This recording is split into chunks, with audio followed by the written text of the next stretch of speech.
আসসালামু আলাইকুম ওয়া রাহমাতুল্লাহি ওয়া বারাকাতুহু।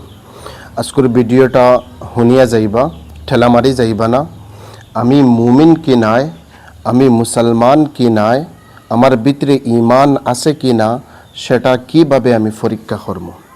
হুজুরে পাক সাল্লাল্লাহু আলাইহি ওয়াসাল্লামে ফরমাইন, আমার নেক খামে যদি সয় আমারে খুশ করে, আর আমার গুনার খামে যদি সয় আমারে নারাজ করে, তাহলে আমি মন করতাম আমার মধ্যে ঈমান আছে।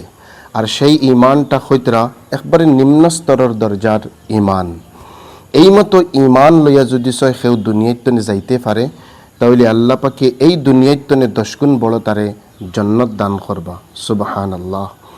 এখনকার জামানাত যারা মুসলমানে প্রকাশ্যে গুনাহ করিয়া নিজরে মুমিন এবং মুসলমান দাবি করে, সে এই নবীর হদিসটা সামনে রাখিয়া একবার চিন্তা করক আর তার নিজের ঈমান সে পরীক্ষা করক যেন সে মুমিন কি নাই।